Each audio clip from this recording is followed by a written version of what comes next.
Bom, vamos continuar então aqui. Vamos falar sobre agora o seu cérebro no Yoga Nidra, né? Que nós vamos falar agora especificamente sobre as partes do nosso cérebro que são afetadas quando nós fazemos Yoga Nidra, quando nós meditamos e fazemos coisas relacionadas a isso, né? Ok? Não vai ser nada complexo, prometo, tá? Então vamos ver aqui rapidinho, sem mais enrolação, né? O papel do córtex cingulado anterior, córtex cingulado anterior chamado de ACC, a abreviação dele na língua portuguesa, né? Ok? Aqui está, né? Aqui é o córtex pré-frontal, a região que é da nossa testa, né? Responsável pelas coisas mais racionais, eu diria assim, né? A gente vai ver aqui embaixo, ali. E aqui o anterior cingulate cortex, córtex cingulado anterior, que fica aqui na parte do córtex pré-frontal, né? Vamos ver as funções deles daqui a pouco, tá? O hipocampo, responsável pelo armazenamento de memórias e emoções também, né? Experiências, né? Ele fica bem aqui no cérebro, embaixo do cérebro, né? E a amígdala aqui, né? Que fica a região mais subcorticais. Regiões subcorticais, eu quero dizer para você, é a questão dessa aqui, ó. Aqui é o cérebro, né? E aqui no meio dele, bem nesse espacinho aqui, tem as regiões subcorticais, né? Que essas regiões, elas tinham também nos outros, na espécie do Homo, né? Vários Homo erectus, por exemplo, o Homo neandertal, alguma espécie diferente do Homo sapiens. Também tem essas regiões, são regiões primitivas do cérebro, né? Responsáveis pela nossa sobrevivência, né? E essa parte aqui, ó, essa parte aqui do córtex pré-frontal, por exemplo, essa casca aqui do cérebro, né? Mais para cá, essa camada aqui, essa última camada, ela é mais nova, uma região mais nova, né? Tem até vários livros que falam sobre isso, o livro da Suzana Herculano, por exemplo, que fala sobre a vantagem humana, né? Interessante, ela fala questão da alimentação relacionada a isso, ok? Vamos ver sobre isso futuramente. E a amígdala responsável pelo processamento de medo, por exemplo, né? A gente detecta basicamente ameaças ali no ambiente e ativa emoções na gente. É uma região mais primitiva do cérebro, nós veremos ainda em outros vídeos, ok? Fica atento. O córtex cingulado anterior é uma região no meio do cérebro, né? bem na dobra frontal, que funciona como uma espécie de central de regulação emocional e atenção. Ou seja, a central é basicamente uma diretoria, digamos assim, né? Controla tudo ali, né? De regulação, de regular as coisas, né? Não deixar muito, mas também não deixar pouco, digamos assim. Emocional, no caso das emoções, né? E eu fiz um vídeo já sobre emoções, tem uma masterclass minha aqui no canal sobre emoções, recomendo você ver. E aqui a parte da atenção. A parte da atenção, você presta atenção em algo, né? Bem simples. Vamos continuar então. E aqui, ó, a córtex cingulado anterior, como mostrei para você. Acabei de ler aqui. Para a detecção de segurança ou ameaça, né? Lembra que é responsável pela central de regulação emocional e atenção, né? Como falei para você, o córtex cingulado anterior. Detecção de segurança ou ameaça. Quando você entra em estado de relaxamento profundo, o córtex cingulado anterior, né? Aqui está a ACC, Anterior Cingulate Cortex, né? É a abreviação em inglês, igual aqui, ó. Ok? Ele percebe que não há perigo real no ambiente. Isso reduz o alarme da amígdala, né? O central do medo, onde ela basicamente detectar ameaças, né? E fazer uma série. O nosso corpo tem uma série de respostas ali. É principalmente o papel da amígdala, ok? Quando você entra em estado de relaxamento profundo, você vai relaxar com o Yoga Nidra, fazendo a técnica do Yoga Nidra. Essa parte do cérebro, né? O córtex no lado anterior. Ele percebe que não há muito perigo real no ambiente, né? Lembra que ele é parte da regulação central, emocional e da atenção, né?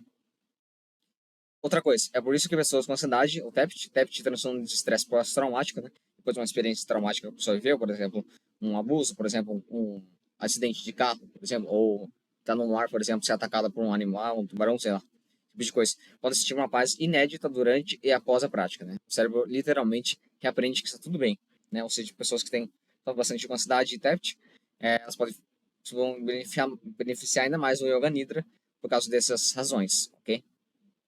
Atenção sustentada. Aqui, ó. Segundo tópico. Né? O córtex cingulado anterior ajuda a manter o foco suave na voz do instrutor ou na respiração. Né? Por que eu falo instrutor? Porque essa meditação de Yoga Nidra ela é guiada. Alguém fala num vídeo, por exemplo, e você vai ouvindo ali com o fone, por exemplo, com a máscara, né? Se você quiser, uma máscara para deitar. E daí você ali vai ouvindo o que a pessoa vai falando, né? Ou na respiração. Na respiração também você pode fazer a respiração, né? Você pode fazer o Yoga Nidra, na verdade, você mesmo, sozinho, tá? Eu não gosto de colocar as coisas por fora, né? Eu gosto de silêncio mesmo. É bem melhor, eu acho, minha opinião. Ok? Isso treina a capacidade de atenção, o que depois se transfere para a vida cotidiana. Menos distração, menos ruminação mental, né? Tarefas, por exemplo, chatas do dia a dia, né? Ou seja, ajuda a manter a atenção, né? córtex cingulado anterior, uma prática aliada do Yoga Nidra, né? Integração corpo e mente. Ele se conecta com a ínsula, a região que percebe as sensações internas. Sensações internas aqui, ó. Ajudando você a realmente sentir o corpo, em vez de ficar só no turbilhão mental. Assim, em vez de você ficar com vários pensamentos, você vai sentir o seu corpo, né? Com essa prática, ok? E se conecta com a ínsula. O córtex cingulado anterior vai se conectar com a ínsula, né? Uma região do nosso cérebro que vai perceber as sensações internas, né? A ínsula também é uma região subcortical do nosso cérebro, uma região primitiva muito tempo atrás, centenas de milhares de anos atrás, né? Quase derrubei o computador aqui. Nossa, tá doido. Então, aqui, ó, sensações internas. A fome, a sede, a dor, o sono, a temperatura e o equilíbrio, né? Além da consciência da posição corporal e também a sensação emocional, como alegria, tristeza, medo, nojo, surpresa, que geram sensações físicas como coração acelerado ou frio na barriga, né? Manifestando no estado mental e fisiológico do indivíduo, né? O estado mental, você está pensando exatamente, e o fisiológico, como o seu corpo se comporta, né? Ok? Isso é importante para quem sofre de estresse crônico ou dissociação, sensação de não estar presente, né? Dissociação foi a Jessica Inchauspel, né? Aquela autora do livro A Revolução da Glicose. Ela disse que sentia isso quando ela sofreu um acidente, né, na coluna. Bem interessante essa parte aqui, né? Estudos, né? Pesquisas com fMRI, né? Aquelas aparelho que mede o acontecimento do cérebro em tempo real, mostra um aumento de conectividade do córtex cingulado anterior com o pré-frontal, né? Dorsolateral, córtex pré-frontal dorsolateral, em praticantes regulares, né? Que se traduz em melhor controle cognitivo e menos reatividade emocional, ou seja, você fica mais uma pessoa mais racional, né? Diferente das outras que agem, muitas pessoas agem emocionalmente, né? No calor da emoção e acabam fazendo porcaria na vida, ok? Aqui é o do córtex dorsolateral pré-frontal, essa parte aqui do córtex pré-frontal, né? Disfunções nessa área aqui, né? No córtex pré-frontal, é uma abreviação aqui na área pré-frontal dorsolateral, né? São ligadas a condições como TDAH, esquizofrenia, depressão e transtorno bipolar, afetando o desempenho em atividades diárias e sociais complexas, né? Isso é verdade, né? Meu irmão, por exemplo, foi diagnosticado com TDAH, ele sofre exatamente dessas questões. Esse vídeo vai ser bem útil para ele. Memória de trabalho, né? Aqui há algumas funções dessas regiões, né? O córtex dorsolateral, o córtex cingulado anterior e o córtex pré-frontal, né? Ou seja, o córtex pré-frontal, ele abriga o córtex anterior, córtex cingulado anterior e o córtex dorsolateral, ok? Córtex pré-frontal, essa região aqui, ó, no cérebro, que é essa parte aqui. Vocês viram nas imagens que as regiões que nós citamos, o córtex cingulado anterior, né? E o outro córtex aqui, né? Cadê o córtex, né? O córtex dorsolateral, eles ficam bem aqui, né? Nessa região do córtex pré-frontal. Ok? Então, o córtex pré-frontal, ele é dividido em várias regiões ali. Beleza? E é uma região muito cara no cérebro, que ela usa muita glicose, né? Glicose é o tipo de açúcar, digamos assim. É incorreto falar isso cientificamente, mas para a felicidade isso vale muito a pena falar. Eu já fiz uma masterclass sobre glicose e açúcar aqui no canal. Recomendo que você acompanhe, ok? Ok, e essa região é responsável pelo quê? Memória de trabalho, né? Atenção, planejamento e organização, flexibilidade cognitiva, controle inibitório, né? Raciocínio abstrato. Ou seja, a maioria das pessoas não tem isso, né? A maioria das pessoas não tem um bom córtex pré-frontal, senão nós não estaríamos numa situação ruim como nós vemos hoje, né? No país e no mundo, né? Pessoas que não conseguem focar, por exemplo, nas coisas, não conseguem ter autocontrole. Então, vale muito a pena fazer yoga nidra por essas razões, né? E é de graça, cara, é de graça. É um investimento que você faz no seu tempo, no seu dia, 30 minutos. Eu recomendo 30 minutos por dia. Se você é iniciante, começa com 10. Tá? Menos que isso não rola, não rola. Tente 10, tá? Aí se você é mais avançado, pode fazer de 30 a 40 minutos, né? Isso pode ser feito, por exemplo, em estudos mais longos, né? Por exemplo, eu faço sessões de trabalho e estudo de 1 hora, 2 horas. Eu não foco bastante, 1 hora, 2 horas. Depois de estudar essas coisas, né? O que eu posso fazer? Eu tenho duas opções que eu coloco de pausa para você fazer. A primeira delas é exercício físico. Exercício ou atividade física? Atividade física, você, por exemplo, lavar uma louça, você caminhar um pouquinho, sabe? Com muita intenção de fazer exercício para o seu corpo, sabe?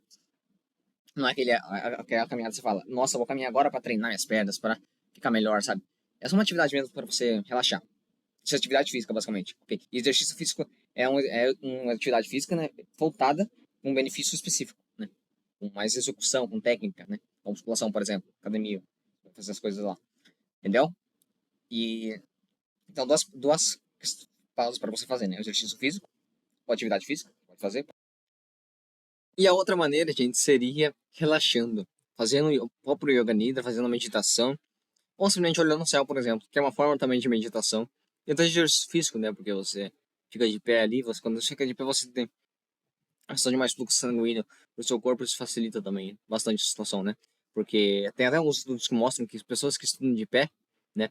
Eu gosto de fazer, estudar de pé e simular a panturrilha, né? Erguer a panturrilha para cima e para baixo, sabe? Acho que depois eu faço um vídeo para vocês verem como eu faço. Mas tem estudos que mostram que isso também é, ajuda muito no aprendizado e na saúde corporal, né? Na saúde do corpo em si. Ok? Esse, então, são dois estímulos, dois descansos que você pode fazer. O descanso de atividade de exercício físico e o descanso de mental. Descanso mental. Ou simplesmente deita, cara. Deita, fecha os olhos, relaxa. Simplesmente relaxa, solta, sabe? Tira toda a atenção do seu corpo e faz esse yoga nidra, sabe? Tem até a questão de deitar e fechar os olhos, né? Fechar os olhos assim com um lenço, por exemplo, ou máscara. Isso é bom pra saúde ocular também, tá? Os olhos são tem muito músculos trabalhando ali por trás, e isso descansa também os olhos, né? Isso quem fala é a doutora Tatiana de Abreu também, né? A doutora Tatiana de Abreu é uma das melhores, se não a melhor oftalmologista brasileira aqui na internet, que ela tem um curso Olhos de Águia, né? Eu falo, eu fazendo marketing dela aqui, né? Mas vale a pena, gente. Vale a pena. Eu comecei a fazer os exercícios dela e hoje eu consigo fazer muita coisa sem óculos, né? A única coisa que eu preciso usar o óculos é a questão do estudar no PC. E esse é só no PC, só no PC e ver coisinhas bem pequenininhas assim, igual a tela do PC, a tela do celular, por exemplo. São letras bem miudinhas, sabe? E eu preciso de óculos, mas o resto eu não uso mais óculos praticamente, sabe? É muito bom isso, cara, muito bom mesmo, sabe? E só com exercícios que ela passou pra mim, né? Que ela passou pra mim, ela passou no YouTube, né? Tem um curso dela completo, eu recomendo que vocês assinem, comprem o livro dela também, né? Tá na Amazon ali uns R$ 50, preço de banana, para o trabalho extremamente profissional que ela faz, vale muito a pena, confere lá, beleza? Então, esses dois tipos de descanso, né? E você viu como mudei o cenário aqui agora, né, velho? Porque eu gravei no outro dia aquilo lá, eu tava testando outro gravador de vídeos, o Bandicam, né? Uma bosta também. Ele é questão de pago, né? O meu OBS deu problema, por isso que eu instalei outro, mas não deu certo. Ok? Vamos voltar aqui então.